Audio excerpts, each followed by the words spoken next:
মনের কত দিন বাকি আমি জানিলাম না গো আল্লাহ, মরণের কত দিন বাকি আমার মরণের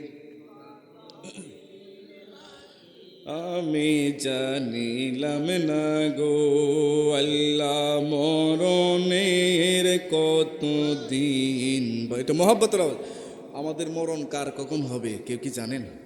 কেউ জানে? পৃথিবীতে কেউ বলতে পারবে কে কখন মরবে? 40 দিনের আগে বাইরে মৌতের নিশানি, 40 দিনের আগে বাইরে মৌতের নিশানি, জমদূতে বাইন্দা নিবে চোখে দিয়া আমি জানিলাম না গো আল্লাহ, মরণের কত দিন বাকি বলেন মরণের জানিলাম না গো আল্লাহ, মরণের কত। আর হায়াত হইল হাতে বাইরে মত হইল পায়, হায়াত হইল হাতে বাইরে মত হইল পায়, যেই জায়গায় যার মরণ লেখা সেই জায়গায় সে মরে আমি জানিলাম না গো আল্লাহ, মরণের কত দিন বাকি আমার মরণের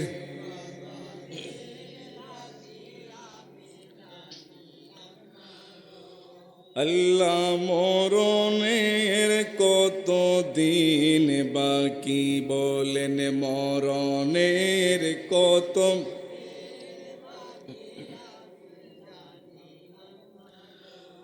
আল্লাহ, মরণের কত দিন। মরণের এমন এক সিস্টেম আল্লাহ পাক করেছেন, আমি চাইলেও আপনি চাইলেও নির্দিষ্ট কোনো তারিখ পাওয়া যাবে, তারিখ কে জানে? আওয়াজ দেখুন, কে জানে? আরো জোরে বলেন, কে জানে? মৃত্যু সৃষ্টি করেছেন কে? কে করেছেন? আল্লাহ। আমার নবী সাল্লাল্লাহু আলাইহি ওয়াসাল্লাম দুনিয়া থেকে পর্দা করবে। এই কষ্টের কথাটা একটু বলি, আমরা কোন নবীর উম্মত হয়েছি? আল্লাহ পাক রব্বুল আলামিন জিব্রাইল আলাইহিস সালাম কে আমার নবীর দরবারে প্রেরণ করলেন। জিব্রাইল, আমার সালাম নবীর দরবারে নিয়ে পৌঁছিয়ে দাও। সুবহানাল্লাহ। জিব্রাইল মুহূর্তের মধ্যে 600 পাকা মেরে নবীর দরবারে হাজির। সালাম দিয়েছেন, আসসালাতু ওয়াসসালামু আলাইকা ইয়া রাসূলুল্লাহ। আল্লাহর নবীকে সালাম দিয়ে বলেন, ইয়া রাসূলুল্লাহি নবীজি, রব তাআলা আল্লাহ পাক আপনাকে সালাম দিয়েছেন আর বলতে বলেছেন আপনার শরীর মোবারক এখন কেমন আছে? সুবহানাল্লাহ। গত কয়েকদিন ধরে আমার নবী অসুস্থ, মারাত্মক জ্বর, নবী বড় অসুস্থতার মধ্যে রয়েছে। জিব্রাইলকে আমার নবী বলেন, জিব্রাইল, আমার আল্লাহকে বলো আমি অসুস্থতার মধ্যে রয়েছি, শরীরটা অনেক খারাপ, অনেক জ্বরের মধ্যে রয়েছে। জিব্রাইল মুহূর্তের মধ্যে আমার আল্লাহ পাকের দরবারে চলে গেলেন। সে সিদরাতুল মুনতাহা থেকে রব্বুল আলামিন কি বলেন, বারে এলাহি আপনার নবী সাল্লাল্লাহু আলাইহি ওয়াসাল্লাম সালামের উত্তর দিয়েছেন। সালাম উত্তর দিয়ে বলেছেন, শরীরটা অনেক জ্বর, প্রচণ্ড জ্বর, প্রকোপ জ্বর, অনেক তাপ শরীর মুবারকের মধ্যে। আমার আল্লাহ পাক রব্বুল আলামিন বলেন, জিব্রাইল যাও আমার নবীর দরবারে গিয়ে নবীকে প্রশ্ন করো, নবীকে দুনিয়াতে থাকতে চায় নাকি আমি আরশ আজিমে নবীর জন্য ব্যবস্থা করে রাখবো। সুবহানাল্লাহ। আল্লাহর নবীর দরবারে মুহূর্তের মধ্যে জিব্রাইল হাজির। আবারও সালাম দিয়ে বলেন, ইয়া রাসূলুল্লাহি নবীজি, আপনার দরবারে আমি হাজির, আল্লাহ পাক পাঠিয়েছেন, আপনাকে দুনিয়ার জমিনে থাকতে চান নাকি আরশ আজিমে থাকতে চান? আমার নবী চোখের পানি অসুস্থ অবস্থায় ছেড়ে দিয়ে বলে, জিব্রাইল, ও জিব্রাইল, আমার প্রশ্নের উত্তর দাও। বলে, কি প্রশ্ন? বলে জিব্রাইল তুমি বলো এই জমিনে আমার উম্মত কোন জমিনে থাকবে? জিব্রাইল বলে ইয়া রাসূলুল্লাহ আপনার উম্মত এই জমিনের মধ্যে থাকবে। আমার নবী বলেন জিব্রাইল উম্মত যেই জমিনে থাকবে সেই জমিনে আমি নবীও থাকতে চাই। আল্লাহু আকবার। আল্লাহর দরবারে জিব্রাইল বলে ইয়া রাসূলুল্লাহ ইয়া রাব্বুল আলামিন আপনার নবী বলেছেন যেই জমিনে উম্মত যেই জমিনে থাকবে নবী সেই জমিনে থাকতে চায়। আল্লাহ পাক বলেন ঠিক আছে আজরাইলকে আমি পাঠাচ্ছি নবীর দরবারে। হযরত জিব্রাইল আসার পরে কিছুক্ষণের মধ্যে আজরাইল আলাইহিস সালাম নবীর দরবারে হাজির হয়ে গেলেন। আর দরজার মধ্যে যখন ঠুক ঠুক আওয়াজ মারলেন, টোকা মারলেন, নবী আমার বলে ফাতেমা রে দেখো দরজাটা খোলো, কোনো মেহমান মনে হয় আমাকে দেখতে আসছে। সুবহানাল্লাহ। হযরত ফাতেমা তো জাহরা নবী নন্দিনী ফাতেমা রাদিয়াল্লাহু তাআলা আনহা দরজা মুবারক খুললেন। খোলার পরে জোরে এমন জোরে একটা চিৎকার মারলেন, এ আব্বাজান পৃথিবীর জমিনে এই আরবের ভূমিতে আমি হাজার হাজার মানুষ দেখেছি, এমন পুরুষ এমন মানুষ আমি জীবনে আর কাউকে দেখি না। আল্লাহু আকবার। বলে আব্বাজান আপনি আমাকে বলেন এই লোকটার নাম কি, কোন ব্যক্তি, এটাকে আমি চিনি না। আমার নবী বলেন ফাতেমা রে তুমি কি এই ব্যক্তিকে চিনো না? এই ব্যক্তি বাবা থেকে সন্তানকে নিয়ে যায়, সন্তান থেকে বাবাকে নিয়ে যায়, স্বামী থেকে স্ত্রী নিয়ে যায়, স্ত্রী থেকে স্বামী নিয়ে যায়, হায় হায় ভাই থেকে বোন নিয়ে যায়, বোন থেকে ভাই নিয়ে যায়। এই ব্যক্তির নাম মালাকুল মউত আজরাইল। আল্লাহু আকবার। হযরত ফাতেমা তো জাহরা এই কথা শুনে চোখের পানি ছেড়ে দিয়ে ধর করে কাঁপার শুরু করেছে, কান্নাকাটি করে, আয় আব্বা জান কেন আপনি আজরাইল কেন আমাদের ঘরের দরজায় এসে হাজির হয়েছে? আমার নবী বলেন ফাতেমা রে আজরাইল এই জন্য আসছে পৃথিবী থেকে আমি বিদায় নেওয়ার জন্য। সুবহানাল্লাহ। আজরাইলকে ঢুকতে দেওয়া হলো। আজরাইল আমার নবীকে সালাম দিচ্ছে, আসসালাতু ওয়াসসালামু আলাইকা ইয়া রাসূলুল্লাহ। ইয়া রাসূলুল্লাহ আমার সালাম, আমি আজরাইল সালাম দিচ্ছি, আমার সালামটা গ্রহণ করেন। সুবহানাল্লাহ। আল্লাহ পাক আমাকে অর্ডার করে দিয়েছেন, এই আজরাইল নবীর দরবারে যাইবা, নবীর কাছ থেকে আগে অনুমতি নিবা। নবী যদি তোমাকে অনুমতি দেয়, অনুমতি দিলেই তুমি নবী পাকের রূহ মুবারক কবজ করবা। সুবহানাল্লাহ। পৃথিবীর জমিনের ইতিহাসে শুরু থেকেই পর্যন্ত কিয়ামত পর্যন্ত আজরাইল কারো রূহ কবজ করতে অনুমতি নিবে, পারমিশন নেবে? আজরাইলকে এসে বলবেনি আমি আপনার কাছে অনুমতি চাই, আমি আসতে পারবো নি, এই সিস্টেম করবে না। আমার নবীর দরবারে একমাত্র ওয়ানলি ফর ওয়ান পারসন, একমাত্র আমার নবী হচ্ছেন স্পেশাল মানুষ। নবীর দরবার থেকে অনুমতি নেওয়া হলো, নবীর দরবার থেকে অনুমতি নেওয়া হলো, আপনার রূহ মুবারক কবজ করবো কিনা? নবী বললেন হ্যাঁ আমার রূহ মুবারক কবজ করো। সুবহানাল্লাহ।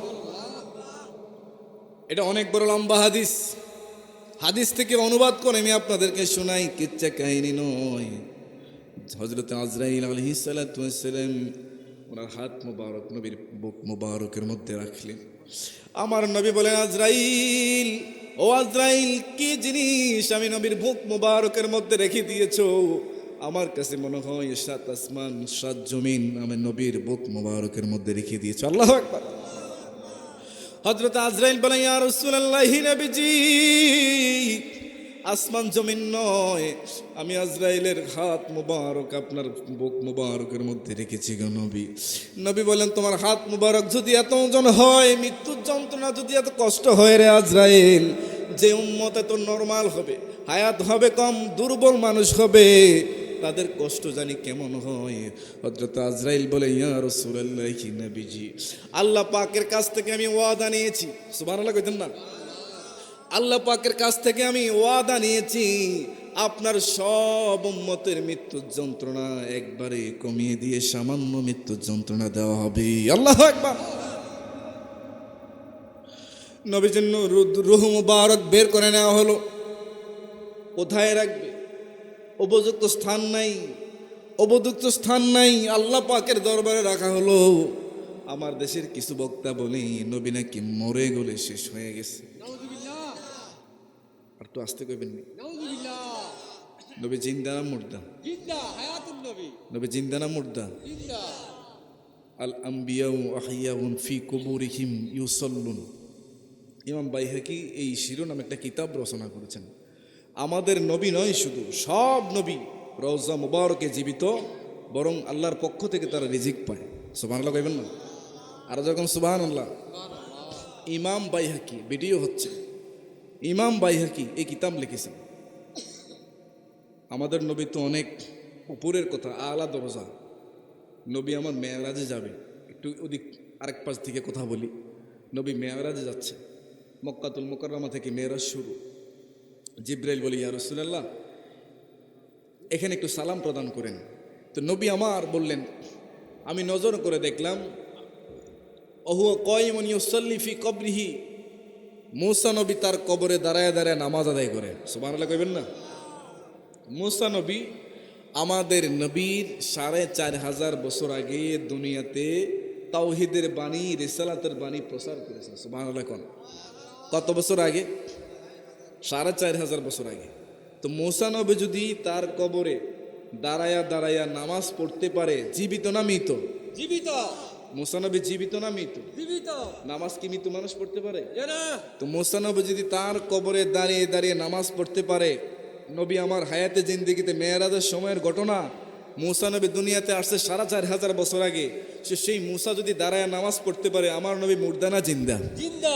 জিন্দা না মুর্দা? আমার নবী মূসারও নবী, ঈসারও নবী, আদম থেকে ঈসা আলাইহিস সালাম সমস্ত আম্বিয়ে কেরামের নবী আমার নবী। সুবহানাল্লাহ কোন? আমার দেশের কাঠ মুরবি, পড়ালেখা নাই, নবী নাকি মরে গলে শেষ হয়ে গেছে। নাউযুবিল্লাহ, নাউযুবিল্লাহ। প্রথমে আমি দুরূদ শরীফের কথা বললাম। নবীজি কান মুবারকে, রওজা মুবারকে শুয়ে শুয়ে উম্মতের সালাম শুনতে পায়। সুবহানাল্লাহ কোন? আল্লাহ। মৃত্যুর যন্ত্রণা কত কঠিন হবে। আল্লাহর নবী সাল্লাল্লাহু আলাইহি ওয়াসাল্লাম বলেন,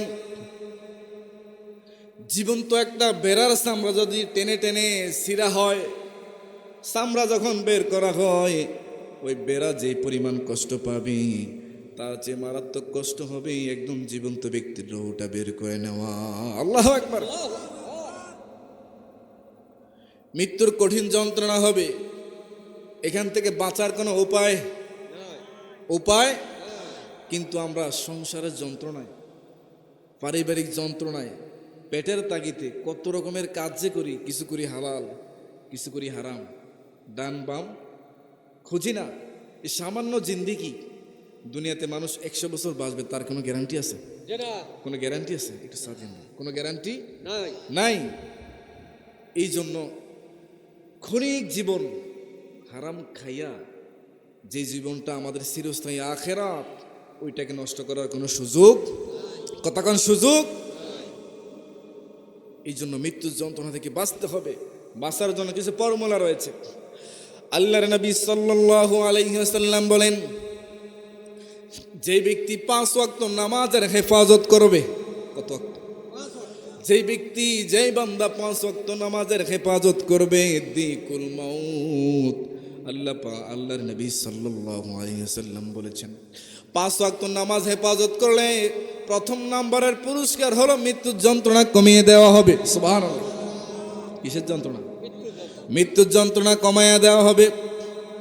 আরেকটা দোয়া রয়েছে, ৫ ওয়াক্ত নামাজের, ফরজ নামাজের সালাম ফিরাইয়া কেউ যদি আয়াতুল কুরসি সব সময় হর হামেশা আদায় করে, আমার দয়াল নবী রহমতুল্লিল আলামিন বলেছেন, এই আয়াতুল কুরসি যেই ব্যক্তি ৫ ওয়াক্ত নামাজের শেষে আদায় করবে, ওই ব্যক্তির মৃত্যুর যন্ত্রণা হবে না, সহজেই তার মৃত্যু একবারে সহজের মধ্যে হয়ে যাবে। সুবহানাল্লাহ। কিছু মানুষের ইন্তেকাল দেখবেন এই নড়াচড়া করতে করতে শেষ, আছে না? আছে। আবার কিছু কিছু মৃত্যু মানুষ দেখলেও ভয় পায়, আসেনিও? আছে। এই জন্য আমলটা সুন্দর করতে হবে, জিন্দিগিটা সুন্দর করতে হবে। ইসলামী জিন্দিগি। কোন জিন্দিগি? ইসলামী জিন্দিগি। কাকা হুজুর দেখবেন কালকে মাহফিল একসাথে ছিল, হুজুর বলছে, সব জায়গায় বলে, এখানে আসলে বলবে, দেখবেন যে হারাম টাকা দিয়ে আমার হাদিয়া দিয়েন না, কয়নি? জি। কি আমরা শোনেন না? জি। হারামের আরাম না, এটা কথা খেয়াল রাখবেন। হারামের কি নাই? হারাম নাই। কথা কন কি নাই? হারাম নাই। হারাম খেয়ে যে শরীর আমরা যে বান্দা হারামের টাকা দিয়ে অর্থ দিয়ে শরীর গঠন করবে করেছে, ওই দেহ কশ্চিনকালে জান্নাতে প্রবেশ করবে না জান্নাতে প্রবেশ করবে না নামাজ তো 5 ওয়াক্ত, কেউ যদি নামাজ 5 ওয়াক্ত পড়ে তারপরে দেখবেন কত রকমের ঝামেলা, তার মানে তার নামাজও বেজাল আছে। কি আছে? নামাজ বেজাল আছে। বলে বেজালটা কি? হয়তো তার কাপড় পরিষ্কার না, অপবিত্র, অন্যথায় তার ইনকামটাই হালাল না। ইনকামটা কি না? ইনকাম যদি হালাল না থাকে, সারা বছর তবলিগের মতো নামাজ পড়তে পড়তে দাগ পালাইতে পারবেন, কাজ হবে? কাজ হবে? না এই জন্য ইনকাম সোর্সটা আমাদের কম হোক, হালাল হতে হবে, হালাল হতে হবে। নামাজটা ঠিক রাখতে হবে, মৃত্যুর যন্ত্রণা কমে আসবে নামাজ ঠিক রাখলে। নামাজ ঠিক তো সব ঠিক। আল্লাহুম্মা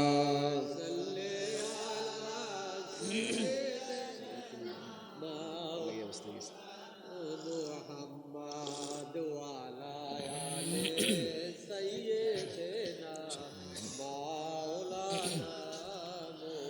কাকা 5 ওয়াক্ত নামাজ বান্দার জীবনকে সুন্দর করে দেয়, বান্দার জীবনকে সুন্দর করে দেয়। নামাজি ব্যক্তির চেহারা দেখবেন আলাদা। নামাজি বান্দার চেহারা আর বেনামাজির চেহারা দেখবেন সম্পূর্ণ দিন রাত পার্থক্য, দিন রাত্র পার্থক্য। নামাজি বান্দার ইনকাম কম হলেও মনে শান্তি আছে, মনে কি আছে? আর দেখবেন বেনামাজি কোটি টাকা কামায়, রাত্রে ঘুমায় না। দিব দিব আসেন এরকম টেনশনে, সরে আই না ডাকাতে আসে, কত রকমের টেনশনে টাকা ওলার ব্যক্তির ঘুম নাই, ঘুম হারাম। আর যার টাকা পয়সা কম, ইনকাম কম, তার দেখবেন শান্তিতে ঘুম, শুইলে ঘুম চলে আসে। কথা কন না, এ কথা বলেন না। এ নামাজের হেফাজত করা দরকার আসেনি? আছে কথা কেন আসেনিও? আছে নবীর এক সাহাবি, আমি তো কিছু মুসল্লি আছে না মসজিদে সবার শেষে ঢুকে আগে আগে বের হয়ে যায়, আছে নাকি মুসল্লি? আছে আছে আমরা যারা ইমাম সাহেব ইমামতি করি, আমাদের এরকম মাঝে মধ্যে বিচারাই যে হুজুর অম্মুকে আমরা মুসল্লি মসজিদে সবার শেষে ঢুকে আবার ব্যাকের আগে সালাম ফিরিলে বের হয়ে যায়, এরকম বিচার আসে না ইমাম সাহেবদের কাছে? তো নবীও তো মসজিদে নববীর ইমাম, সাহাবিদের ইমাম, নবীর কাছে বিচার আসছে, হুজুর আপনার অমুক সাহাবি নাম বলছে, নামাজের শেষে আসে আগে আগে চলে যায়, নামটা কি? বলে অমুক নাম। সুবহানাল্লাহ কোন, সুবহানাল্লাহ কি বরকতময় কথা, শুনে যান। তো নবী আমার আগে বিচার করার আগে যাচাই করতে হয়, নবী যাচাই করার পরে বিচার করবে, রায় দিবে। সুবহানাল্লাহ কোন, এটা ইসলামী নীতি। কিসের নীতি? লাভের নীতি ইসলামী নীতি। নবী ওই সাহাবীর বাড়িতে গেলেন, বাড়িতে যা আসসালামু আলাইকুম 3টা সালাম দিলেন। কয়টা সালাম? 3টা সালাম। কোনো উত্তর আসে না। উত্তর আসে? কিছুক্ষণ পরে নবী আমার সেখান থেকে বের হয়ে এলেন, ফেরার পথে ওই সাহাবী পিছন থেকে সালাম দেয়, ইয়া রাসূলুল্লাহি, ইয়া হাবিবাল্লাহ, নবীজি, ও মায়ার নবী, আমি কোনোদিন আপনাকে দাওয়াত দিয়ে আমার বাড়িতে আনতে পারি নাই। এই মদিনার জমিনে জাজিরাতুল আরবের মধ্যে আমি আব্দুল্লাহ আনসারী সাহাবীর মতো গরিব সাহাবী দ্বিতীয় কোনো সাহাবী এই মদিনার মধ্যে নাই। আল্লাহু আকবার। ইয়া রাসূলুল্লাহি, কোন কারণে আমার বাড়িতে আসছেন? কিন্তু আমি এমন একটা অবস্থায় ছিলাম যে আপনার সালামের উত্তর দিতে পারি নাই। ও নবীজি, আপনি বেয়াদবি নেবেন না গো নবী, কোন কারণে আমার কাছে আসছেন একটু মেহেরবানি করে যদি বলতেন।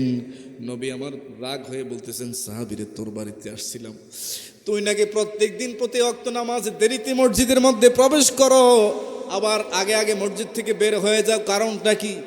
ওই সাহাবী চোখের পানি জোর জোর করে ছেড়ে দিয়ে নবীকে বলেন, ইয়া রাসূলুল্লাহ, আমি আগে বলছি পৃথিবীতে মনে হয় আমার মতো গরিব কেউ নাই। সুবহানাল্লাহ। বলে পরিবারে আমরা সদস্য 4 জন, 2টা সন্তান আছে, আমি স্বামী স্ত্রী আমরা 2 জন, 4 জন। এই 4 জনের ভরণ পোষণ দেওয়ার মতো ক্ষমতা আমি আব্দুল্লাহ আনসারীর নাই।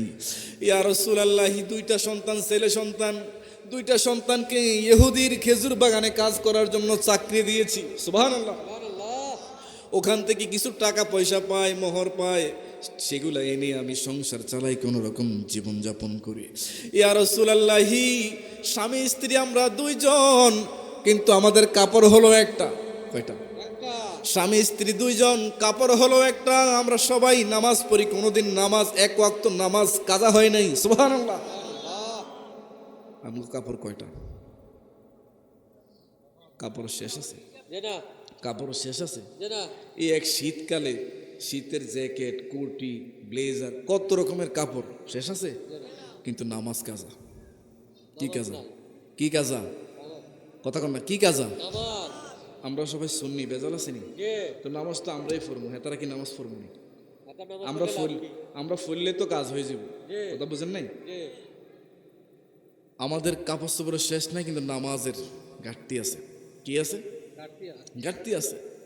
সাহাবী বলেন, ইয়া রাসূলুল্লাহ, কাপড় হলো আমাদের একটা, স্বামী স্ত্রী দুইজন, কিন্তু নামাজ কোনোদিন কাজা। হয় না, স্বামী স্ত্রী দুইজন, নামাজ কোনোদিন কাজা হয় না। হয় নাই। আমার নবী বলেন, নামাজ কেমনে আদায় করো? কাপড় একটা দিয়ে দুইজনই।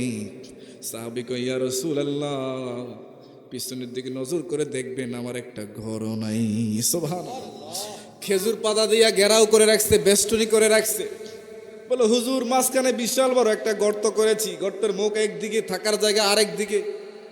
নবী আমার একটু উঁকি মারে দেখলেন সেখানে কিছু দেখা যায় কিনা, দেখা যায় কোনো কিছু দেখা যায় না। নবী বললেন, আব্দুল্লাহ আনসারী, তোর জীবনী কষ্ট দেখি আমার কলিজাটা ফেটে যায়। আমার নবীকে বলেন, ইয়া রাসূলুল্লাহি, আব্দুল্লাহ আনসারী কই, ইয়া রাসূলুল্লাহ, নবীজি, এমন কষ্টের জীবনে কোনোদিন নামাজ আমি কাজা করি নাই। ও নবীজি, আজান যখন মসজিদে দেয়, আমার কানে যখন আজানের শব্দ আসে, ওই আজানের শব্দ আসার সাথে সাথে আমি একটা কাপড় পরিধান করি, মসজিদের মধ্যে দৌড় মারি নামাজ আদায় করার জন্য। আমার স্ত্রীকে গর্তের ভিতরে পৌঁছে দিয়ে রাখি, কেউ যেন বাহির থেকে দেখতে না পায়। সুবহানাল্লাহ। বলে, আমি মসজিদে যাইতে যাইতে দেরি হয়ে যায়। আবার যখন আপনি সালাম পেরান, আসসালামু আলাইকুম ওয়া রাহমাতুল্লাহ, ডান বাম করে সালাম পেরান, মসজিদ থেকে তাড়াতাড়ি বের হয়ে যাই। এই চিন্তা করি, যদি আমার স্ত্রীর নামাজটাও কাজা হয়ে যায়, তাইলে তো আমরা গুনাহগার হয়ে যাব। আল্লাহু আকবার। বলে, তাড়াতাড়ি আইসা আমি কাপড়টা চেঞ্জ করে আমার স্ত্রীকে নামাজ পড়তে দেই। স্ত্রী ওই ওক্তের নামাজ আদায় করে গো নবী। নবী এই কথাগুলো শুনে আর চোখের পানি জর্জর করে ছেড়ে দেয়। নবীজির দাড়ি মুবারক ভিজে গেল আব্দুল্লাহ আনসারীর দুঃখের কথা শুনি। হযরতে আব্দুল্লাহ আনসারী এত কষ্টের জীবন যাপন করেছে, কিন্তু কোনোদিন নামাজ কাজা করে? না, নামাজ কাজা করে? না, কাজা করে? আমার নবী বলেন, আব্দুল্লাহ রে, তোর জন্য আল্লাহ পাক জান্নাতুল ফিরদাউস অবধারিত করে রেখেছে। আল্লাহু আকবার। নামাজ পড়ার দরকার আছে না নাই? আছে না নাই? আমগো দেশে কিছু নামাজি আছে, সাপ্তাহিক নামাজি আসেনি, কিছু আছে খাটওয়ালা নামাজি। খাট বুঝেননি? যে মানুষ মরলে তারা পাইবেন, হ্যাঁ আছে না কিছু, আছে, হ্যাঁ খাট, ওই খাটের নামাজি যেটা আর কি। আবার আরেক নামাজি আছে বাৎসরিক নামাজি, আসেনি? কথা কেন বুঝলেন না আমি কিতা কইতেছি? বাৎসরিক বুঝছেন তো? যে ঈদুল ফিতর আর কোরবানি। ঈদুল ফিতর কোনো জায়গায় না পাইবেন, তারা ওই দুই ঈদে পাইবেন, সবাই আগে ইমাম সবাই পিছে। কিন্তু এক বছরে 365 দিনে 66 দিন নামাজ একক একক এই মুসল্লিয়ানাত পরে আসেনি? আছে, নাই মনে হয়, না, না, আছে, আওয়াজ দিয়ে ছোট আছে, আসেনিও। সাবধান, রসুল বলছে, রোজা রাখো নাই, নামাজ পড়তে আইছে, তোমার মতো মুসল্লি আমি নবীর দরকার নাই। নাউজুবিল্লাহ কোন? বর্তমান যুগে যে রোজা রাখে না, সে দাঁড়ে পড়ে যে ইফতারি করেও মনে হয় সারাদিন কি রোজা দানি রাখছে। হ্যাঁ, হাকিকতে যে ব্যক্তি রোজা রাখে সে কোনো ভালোভাবে বেশি করে ইফতারি করতে পারে না। কথা ঠিক নিও। সারাদিন রোজা রাখার উপরে খাওয়া যায়, খাওয়া যায়, কিন্তু যে বেরোজদারি আছিল, কারণ তো রানিং, সে খাইতেছে। রানিং ব্যক্তি যেটা, এটা ঠিকঠাক মতো চলে। একটা উদাহরণ দিই, গাড়ি কিনে যদি আপনি 1 মাস বাড়িতে রাখেন বা 6 মাস রাখলেন বাড়িতে, পরে স্টার্ট দিলে দেখবেন স্টার্ট হয় না, স্টার্ট হয় না। এটাকে রানিং করতে হয়। তো রানিং যে ব্যক্তি খাচ্ছে, ওই বান্দা যখন ইফতার করতে যায়, তার ইফতার স্টাইলে বলে দেয় সে সারাদিন কি খেয়ে কাটাইছে নাকি না খেয়ে কাটাইছে। আল্লাহ পাক বুঝার তৌফিক দেখে আমিন করেন। আর যখন আমিন করতে পারবেন নি, করতে পারবেন নি। আমার লাশ কবরে রাখিলে নবী গো নিবেন কি কোলে, আমার লাশ কবরে রাখিলে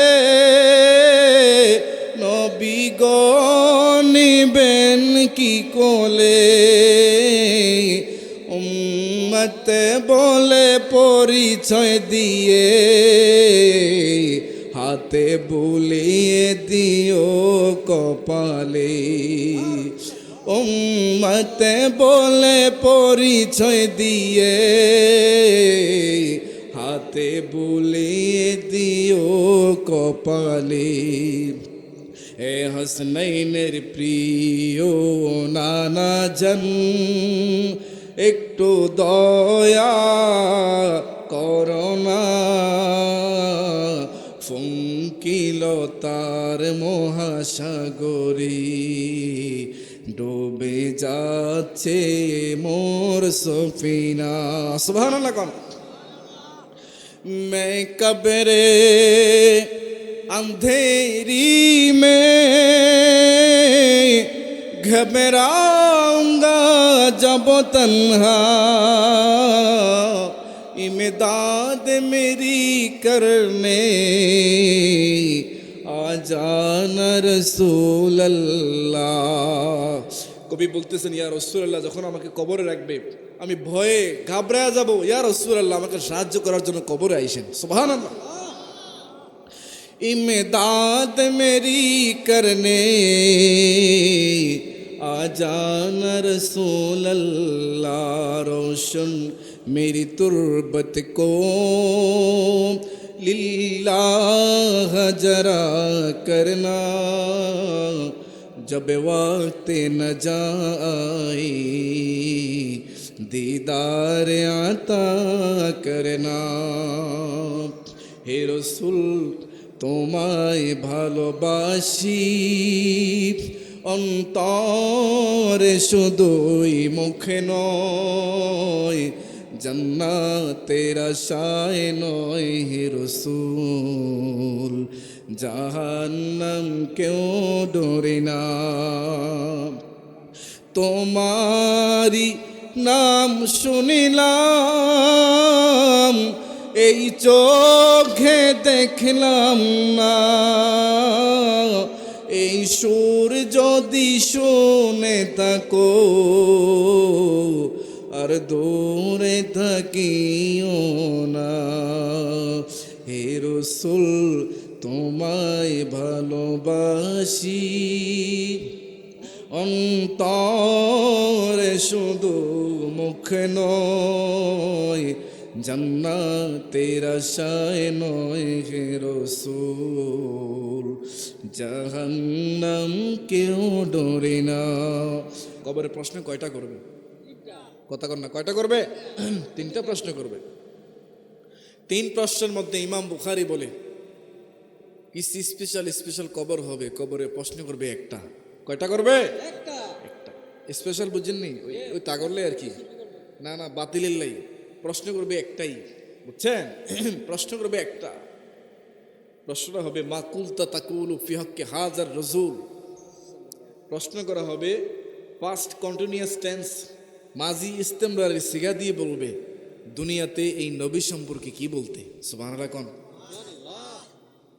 ওই যে পাশে মাহফিল হইতেছে একটা বিশাল আকৃতির বুঝেননি কোন জায়গায় হ্যাঁ ওই যে তাদের গজবে গতকালকে সূর্য পর্যন্ত উঠে নেয় আল্লাহ হেদায়েত থেকে আমিন কোন রাগ হয়েছেন নি আবার রাগ হয়েছেন নি আমরা যত কথা বলি নবীর পক্ষে বলি নিজের জন্য না নবীর জন্য আমরা মরতেও রাজি আছি আলহামদুলিল্লাহ কোন হ্যাঁ আজান শেষ আমরা এখানে জামাত করবো ইনশাআল্লাহ ইমাম বুখারী রাহমাতুল্লাহি আলাইহি বলেন কবরে প্রশ্ন করবে একটা কয়টা কবরে প্রশ্ন করবে একটা প্রশ্ন করা হবে মা কুলতা তাকুলু ফি হক্কি হাজার রাসূল এই ব্যক্তি কি তুমি চিনোনি দুনিয়াতে এই ব্যক্তি সম্পর্কে তুমি কি বলতে এখন যারা নবীকে বলে মিলাদ পড়তে ভালো লাগে না মিলাদ পড়লে বিদআত শিরক বলে কেউ কেউ বলে নবী আমাদের বড় ভাইয়ের মতো কেউ কেউ বলে নবী মরে মাটির সাথে মিশে গেছে সালাম দিয়ে লাভ নাই নবীর রওজা জিয়ারত করে লাভ নাই এমন কথা যে ব্যক্তি বলে কবরে গিয়েছে যখন তাকে প্রশ্ন করা হবে মা কুলতা তাকুলু ফি হক্কি হাজার রাসূল এই নবীকে দুনিয়াতে নবী সম্পর্কে তুমি কি বলতে ওই বান্দা দুনিয়াতে নবীর সম্পর্কে ধারণা ভালো করে নাই কবরে যখন প্রশ্ন করবে, প্রশ্ন করার সাথে সাথে বলবে লা আদ্রি, আমি জানি না, আমি জানি না, আমি জানি না। ফেরেশতারা বলবে আরে দুর্ভাগা, আল্লাহ পাক তোমার জন্য জান্নাতের বিশাল বালাখানার ব্যবস্থা করেছিল। আজকে নবীর প্রশ্নের তুমি না দেওয়ার কারণে, নবীকে না চিনার কারণে, নবী সম্পর্কে ভালো ধারণা দুনিয়াতে না রাখার কারণে আল্লাহ পাক জান্নাতের বালাখানা তোমাকে বদল করে জাহান্নামের এই আগুন তোমার জন্য নির্ধারণ করে দিয়েছে। নাউজুবিল্লাহ। আর যখন ইবাদতকারী আশিক রাসূল বান্দাকে যখন প্রশ্ন করবে এই ব্যক্তি সম্পর্কে তুমি দুনিয়াতে কি বলতে, ওই বান্দা প্রশ্ন করতে দেরি মুনকার নাকির ফেরেশতার প্রশ্নের জবাব সাথে সাথে দিয়ে বলবে হাজান নবিয়ুনা মুহাম্মাদুন সাল্লাল্লাহু আলাইহি ওয়াসাল্লাম। বলবে আয় ফেরেশতা, তুমি কি জানো না তিনি সাধারণ কোনো ব্যক্তি নয়, সাধারণ কোনো নবী নয়, তিনি আমাদের নবী রাহমাতুল লিল আলামিন। আল্লাহু আকবার। ফেরেশতা বলবে হে বান্দা, আল্লাহ পাক তোমার জন্য জান্নাতের জাহান্নাম এই দুইটা জায়গায় বরাদ্দ করে দিয়েছিল রব্বুল আলামিন। নবীকে চিনে চিনে উত্তর দেওয়ার কারণে রব্বুল আলামিন তোমাকে জান্নাতের বিশাল বড় এই বালাখানা জান্নাতুল ফেরদাউস তোমাকে দান করে দিয়েছে। আল্লাহু আকবার। নবীর বিরুদ্ধে কথা কয় হাসরের ময়দানে সব মানুষ যখন উঠাবে, রব্বুল আলামিন যখন জিব্রাইলকে বলবে জিব্রাইল যাও 70,000 ফেরেশতা লয়া নবীর রওজা মুবারকে মদিনায় যাও, সুবহানাল্লাহ, নবীর রওজা মুবারক বের করা হবে। জিব্রাইল 70,000 ফেরেশতা নিয়ে আসবে, নবীকে আহলান সাহলান মারহাবা বলে ইস্তেকবাল বলে স্বাগতম বলে জানিয়ে হাসরের ময়দানে নেওয়ার জন্য নবীর রওজা মুবারকের সামনে এসে আসসালাতু ওয়াসসালামু আলাইকা ইয়া রাসূলুল্লাহ সালাম দেওয়ার পরে বলবে ইয়া রাসূলুল্লাহ, আপনাকে নেওয়ার জন্য রব্বুল আলামিন আমি জিব্রাইলকে পাঠিয়েছেন। শুধু আমি জিব্রাইল আসি না, আমার পিছনে 70,000 ফেরেশতা আনছি। এটি সাধারণ কোনো ফেরেশতা নয় ইয়া রাসূলুল্লাহ, সাধারণ ফেরেশতা নয়, এক একটা ফেরেশতা 1000 ফেরেশতার সর্দার, সুবহানাল্লাহ। এরকম 70,000 ফেরেশতা আমি নিয়ে আসছি, দামি দামি দামি দামি অনেক দামি দামি বড় বড় ফেরেশতা আপনার স্বাগতম জানাই নেওয়ার জন্য নিয়ে আসছে। কেন আপনি বের হন, রওজা মুবারক থেকে বের হন। আমার নবী বলবেন জিব্রাইল, ও জিব্রাইল, আমাকে রওজা মুবারকের মধ্যে রেখে আমার গুনাহগার উম্মতগুলা কি তুমি জাহান্নামের মধ্যে ঢুকে দিছুনের জিব্রাইল। জিব্রাইল বলবে ইয়া রাসূলুল্লাহ, ও নবীজি, আপনাকে উঠানোর আগে পৃথিবীর কোনো মানুষকে এখনো হাসরের ময়দানে উঠাই নাই। আল্লাহু আকবার। আপনাকে আগে উঠাবো, তারপরে অন্যান্য নবী উঠবে, তারপরে আপনার উম্মত উঠবে, তারপরে অন্য নবীর উম্মতরা উঠবে। এখনো কোনো নবীকে উঠাই নাই, প্রথম পাস্ট আপনার রওজা মুবারকে আসছে আপনাকে নেওয়ার জন্য। আল্লাহু আকবার। হাসরের ময়দানের কথা আমার নবী বলেন, আমায় নবী জান্নাতে প্রবেশ করার আগে সব নবীর জন্য জান্নাতে প্রবেশ করা হারাম। আমার উম্মত জান্নাতে প্রবেশ করার আগে সব নবীর উম্মত জান্নাতে প্রবেশ করা হারাম। সুবহানাল্লাহ। কোন নবীর মর্যাদা কেমন নবী বলেন, ওয়া আনা খাতিবুহুম ওয়া ইদা আনসিতু। হাসরের ময়দানে আদম থেকে ঈসা নবী পর্যন্ত সব নবী সাইলেন্ট থাকবে, চুপ থাকবে, কথা বলতে পারবে না, কথা বলতে পারবে না, নিষেধ। আল্লাহ পাক রাগ, এমন রাগান্বিত থাকবেন, আল্লাহর রাগ দেখি আদম থেকে ঈসা পর্যন্ত সমস্ত নবী সমস্ত উম্মত চুপ হয়ে যাবে, কিছু বলতে পারবে না। আল্লাহর রাগ কেউ ভাঙাতে পারবে না, একমাত্র আমার নবী আরশ আজিমের নিচে সিজদায় পড়ে নবী আল্লাহ পাকের রাগ ভাঙায়া দেবে। আল্লাহু আকবার। আল্লাহ বলবেন ইরফা রাসাক ইয়া রাসূলুল্লাহ, মাথা মুবারক উঠান। সুবহানাল্লাহ। কোন মাথা মুবারক উঠান। নবী বলবেন না ইয়া রব্বুল আলামিন, মাথা আমি উঠাবো না। আগে বলেন রব্বি হাবলি উম্মতি, রব্বি হাবলি উম্মতি, আমার উম্মতের কি উপায়, আমার গুনাহগার উম্মতের কি উপায় হবে। সুবহানাল্লাহ। নবীজি কবরে, হাসরে, মিজানে, ফুলসাতে সব জায়গায় নবী নবী উম্মতি উম্মতি বলে কাঁদে, আর উম্মত দুনিয়াতে আমার নবীর বিরুদ্ধে কথা কয়। নাউজুবিল্লাহ। কোন আল্লাহ পাকের দরবারে আমার নবী বলবেন ইয়া রব্বুল আলামিন, যতক্ষণ পর্যন্ত একটা উম্মত জাহান্নামের আগুনে জ্বলবে গো মাওলা, ততক্ষণ পর্যন্ত আমি নবী জান্নাতে ঢুকবো না। আল্লাহু আকবার। আমার উম্মত গুলাকে আগে জান্নাতে দিয়ে দেন, তারপরে আমি নবী জান্নাতে ঢুকবো। সুবহানাল্লাহ। আল্লাহ পাক বলবেন ইয়া রাসূলুল্লাহ, নবীজি, ও মায়ার নবীজি, ও ইয়া রাসূলুল্লাহি, আপনি জাহান্নামে ঢুকে ঢুকে এই সমস্ত উম্মতগুলাকে বের করে করে আপনি জান্নাতে ঢুকাইয়া দেন। সুবহানাল্লাহ। হাসরের ময়দানে আমার নবী বলেন, হাসরের ময়দানে ইন্না আতাইনাকাল কাউসার, যে কাউসার আল্লাহ পাক আমাকে দান করেছেন, এই কাউসারের থেকে যেই বান্দা একবার এক বিন্দু পরিমাণ পানি যে উম্মত পান করবে, এই জান্নাতে ঢোকার আগ পর্যন্ত তার আর জিহ্বার মধ্যে তৃষ্ণা লাগবে না। আল্লাহু আকবার। নবী আমার একবার দৌড়াবেন মিজানের গোড়ায়, আবার দৌড়াবেন কাউসারের গোড়ায়, আবার দৌড় মারবেন ফুলসিরাতের কিনারে। তিনটা জায়গায় নবী দৌড়াইতে থাকবেন, তিনটা জায়গায় দৌড়াবেন। উম্মতের উপায় কি? নেকের পাল্লা যেখানে মিজানের মধ্যে মাপ দেওয়া হবে, পাল্লাটা বাড়ি হয় না পাতলা হয়ে যায়, বাড়ি হয় না পাতলা হয়ে যায়। নবী আমার এই চিন্তায় বেকার। আর উম্মতের উপায়টা হবে কি? এমন সময় একটা উম্মতকে দুজন ফেরেশতা টেনে টেনে জাহান্নামে নিয়ে যাবে। নিয়ে যাওয়ার সময় হযরত আবুল বাশার আমাদের আদি পিতা আদম নবী ডাক দেবে, ইয়া রাসূলুল্লাহি, ও নবী, আপনার একজন উম্মতকে দুইজন ফেরেশতা পাখির মতো উড়াল দিয়ে নিয়ে যায় জাহান্নামের দিকে। আমার নবী কাঁদতে কাঁদতে ওই উম্মতের পিছনে দৌড় মারবে, ফেরেশতাকে বলবে, ফেরেশতা দাঁড়াও, আমার উম্মতকে তুমি নিয়ে কোথায় যাও? ফেরেশতা বলবে, ইয়া রাসূলুল্লাহ, আপনার উম্মত গুনাহগার, মিজানের গোড়ায় মাপ দিয়েছিলাম, তার নেক কম বদ বেশি। নাউজুবিল্লাহ কোন? নেক কম বদ বেশি, সে নেক কম করেছে, খারাপ কাজ বেশি করেছে। আমার নবী বলবেন, ফেরেশতা যাও, আবার মিজানের গোড়ায় যাও, তার নেক বদ আবার আমার সামনে মাপ দাও। সুবহানাল্লাহ কোন? ফেরেশতারা কইব, আল্লাহ, একজন উম্মতের যদি দুইবার মাপ দেওয়া হয়, কোটি কোটি উম্মত হবে, এই কোটি কোটি উম্মতের 50,000 বছরে কেমনে মাপ দিয়ে শেষ করবো? সুবহানাল্লাহ। আল্লাহ বলবেন, ফেরেশতা আমার, হাদিসের কথা বলি, আল্লাহ বলবেন, ফেরেশতা আমার নবী যা বলে তোমরা তা আজকে করো। সুবহানাল্লাহ। আবার মাপ দেওয়া হবে মিজানের পাল্লাতে। আমার নবী বলবেন, দাও, নেকের পাল্লা নেক দাও, বদের পাল্লা বদ দাও। মাপ দেওয়ার পরে দেখে কথা ঠিক, নেক কম বদ বেশি, নেক কম বদ বেশি। নবী আমার আস্তিন মুবারকের ভিতরে থেকে, হাদিসের মধ্যে আসছে, আস্তিন মুবারক ভিতর থেকে একটা সুতা মুবারক বের করে, ওই যে নেক কম ছিল, নেকের পাল্লায় দিতে দেরি হবে, নেকের পাল্লা বাড়ি হইতে দেরি হবে না। আল্লাহু আকবার। ওই বান্দা বলবে, ইয়া রাসূলুল্লাহি, নবীজি নিশ্চিত নিশ্চিত জাহান্নামী, কি এমন জিনিস দিলেন যে জিনিস দেওয়ার কারণে আমি এখন জাহান্নাম থেকে জান্নাতি হয়ে গিয়েছি গো নবী। আমার নবী বলবেন, উম্মত, দুনিয়াতে জমিনে তুমি যে দুরূদ শরীফ পড়ছিলা, এই দুরূদের হাদিয়াগুলা, আমি নবীর রওজা মুবারকে দুরূদের হাদিয়া জমা হয়েছিল, আজকে দুরূদের হাদিয়া তোমার কাছে দিয়া তোমার জান্নাতি বানায়া দিলাম। সুবহানাল্লাহ। নবী উম্মতের মায়ায় কাঁদে, উম্মত নবীর বিরুদ্ধে কথা কয়। আল্লাহ করে হেদায়েত করুক, আমিন কোন? আর জোরে কোন আমিন। ঈমান আমলের আলোচনা করেছি, আল্লাহ পাক যেন আমাকে সহ সকলকে পরিপূর্ণ হেদায়েত দান করে, সকলে বলি আমিন। আর জোরে কোন আমিন। ওমা আলাইনা ইল্লাল বালাগ। আসসালামু আলাইকুম ওয়া রাহমাতুল্লাহি ওয়া বারাকাতুহু।